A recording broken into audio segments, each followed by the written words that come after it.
Europe is on fire, empires are collapsing, and from the ashes, a new kind of leader rises. He didn't inherit a throne. He took it. With words sharper than bullets. And fear stronger than armies. He turned a broken nation into a weapon. They called him Il Duce, the leader. The man who created fascism. The man who dragged Italy into World War II. And the man whose ambition would end, hanging in the streets. Europe was burning. War, chaos, and collapse were tearing the continent apart. Empires were falling, economies were breaking, and from this destruction, a new kind of leader was born, the dictator. In Italy, one man rose higher than all others.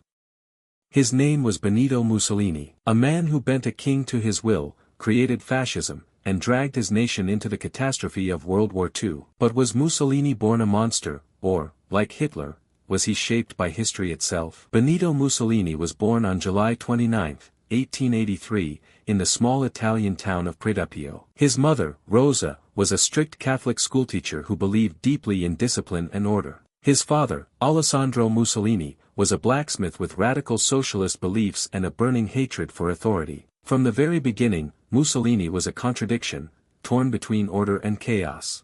As a child, he was violent, rebellious, and uncontrollable.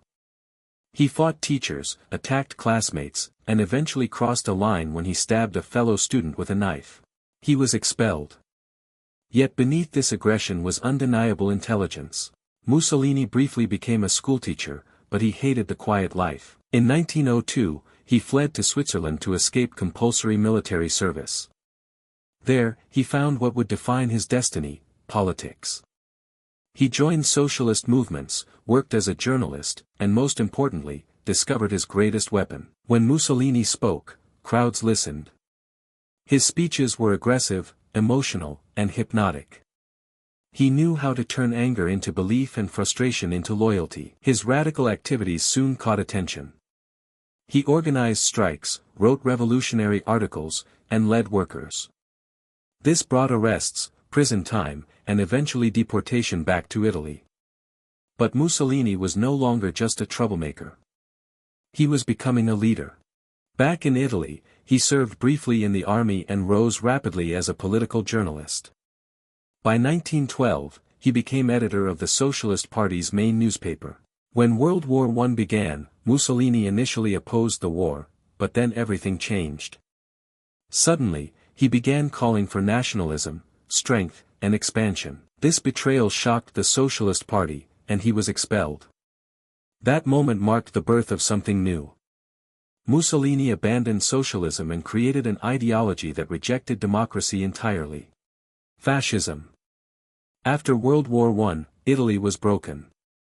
Unemployment was everywhere. Inflation destroyed savings. Protests filled the streets. People were desperate for stability. Mussolini promised order. He promised jobs. He promised national glory. Fascism demanded one leader, one party, one nation. He formed armed squads known as the Blackshirts, who beat, tortured, and murdered political opponents.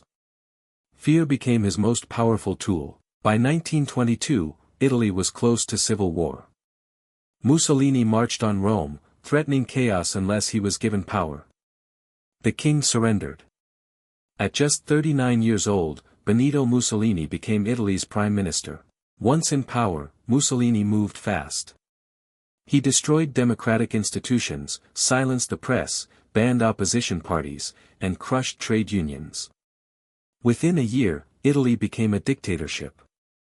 Mussolini declared himself Il Duce, the leader. Millions worshipped him. Anyone who resisted disappeared. But Mussolini wanted more than control. He wanted an empire. In 1935, Italy invaded Ethiopia. The invasion was brutal. Entire villages were burned. Civilians were executed. Chemical weapons were used.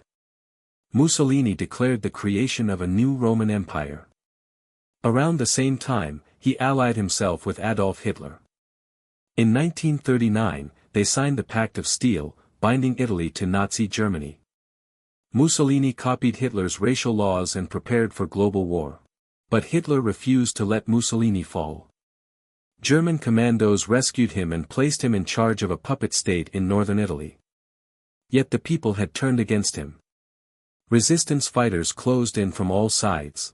On April 27, 1945, Mussolini tried to escape to Switzerland with his lover, Clara Petacci. He failed. The next day, both were executed by Italian partisans. Their bodies were taken to Milan and hung in public, a brutal symbol of revenge against a brutal man. Mussolini's death marked the end of fascism in Italy. The country lay in ruins. Its economy destroyed. Its people traumatized. With foreign aid, Italy slowly rebuilt, and democracy returned. Benito Mussolini proved one terrifying truth of history: dictators are not always born, they are created by fear, chaos, and broken societies. And when they fall, they take nations down with them. If you enjoyed this video, please give it a like, share your thoughts in the comments, and don't forget to subscribe to my channel. Your support helps me bring you more videos like this.